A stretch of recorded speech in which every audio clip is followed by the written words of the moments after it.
আসসালামু আলাইকুম রহমতুল্লাহ। সম্মানিত দর্শক, আশা করি ভালো আছেন। আমি মাওলানা আব্দুল আজিজ জিহাদি যশোরী ভাই বলছি। তো বাংলাদেশের যে পরিস্থিতি বর্তমানে, স্বৈরাচার শাসনকে নিষিদ্ধ করার জন্য সকল দলই মত প্রকাশ করেছেন, আমিও একমত। কারণ তারা যে জুলুম করেছে আলেমদের উপরে, ইসলামের উপরে, তা বলার মতো না। হেফাজত, চরমনা, জামাত ইসলাম সহ আল্লামা মামুনুল হক সাহেবকে যেভাবে অপমানিত করেছে, বিডিআর বিদ্রোহ সহ, তাদেরকে ক্ষমা করার কোনো রাস্তা নাই।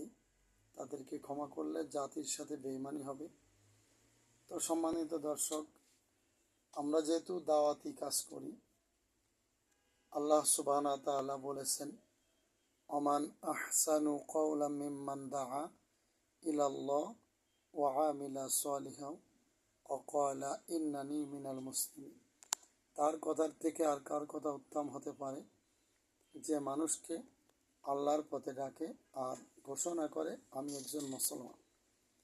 সম্মানিত দর্শক, আমি ওই ভাইদেরকে বলবো যারা নসিহত করেন, ওয়াজ মাহফিল, কোরআনের ময়দানে কথা বলেন, আপনাদের কাছে বলবো, আপনারা একটু উপরে উঠে গেলে যে টাকা টাকা টাকা টাকা করেন, কন্ট্রাক্ট সহ এক আধারে একদিনে 5টা মাহফিল নেন, এটা আদবেরও খেলাফ, তাকওয়ারও খেলাফ।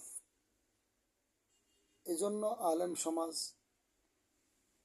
হেয় প্রতিপূর্ণ হচ্ছে, অপমানিত, লাঞ্ছিত, পদদলিত হচ্ছে। এটা করা যাবে না। কন্ট্রাক্ট করে টাকা নেওয়া যাবে না। তবে বোঝায় বলতে হবে, ভাই আমার 10,000 টাকা খরচ বা 5,000 খরচ, আমাকে এত দিলে আমার পোষে, তা নাহলে আমি দাওয়াত নেব না। তবে সেই চাওয়াটা হবে সীমিত, কমিটির, যাতে দেওয়ার মতো যোগ্যতা থাকে। যেমন আপনার খরচ বাদ দিয়ে আপনি সর্বোচ্চ 10,000 টাকা নিতে পারেন, এর উপরে নিলে জুলুম হবে। প্রতিদিন 10,000 টাকা মানে কি 3 লক্ষ টাকা মাস, এটা আপনার জন্য যথেষ্ট।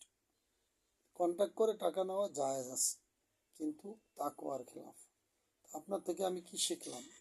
আপনি যদি গরু কুরবানির গরুর মতো দরাদরি করেন, তাহলে তো আপনি সালিহিন ইত্তেবা সুন্নাত খুলাফার রাশিদিনের মতন হলেন না। অতএব কন্ট্যাক্ট করে টাকা নেওয়া যাবে না। আমি বাংলাদেশে এমন কোনো জেলা নাই মাহফিল করি নাই, কিন্তু কন্ট্রাক্টের বিরুদ্ধে আলোচনা করি এবং বড় বড় মাহফিলের কালেকশনের বক্তা থাকি আমি। অনেক বক্তারা উপরে উঠলে কালেকশন করতে চায় না। আমি কষ্ট করে মসজিদ মাদ্রাসার জন্য, এমনও জায়গা আছে যে 10 বছরে এত কালেকশন হয় নাই, আমি এমন সুনামের সাথে কালেকশন করেছি আলহামদুলিল্লাহ। তো আমি সবার কাছে দোয়া চাই আর দাবি করব, হকের পথে থাকবেন। তো সকল ফিতনা থেকে আল্লাহ আমাদেরকে হেফাজত করুক। আসসালামু আলাইকুম।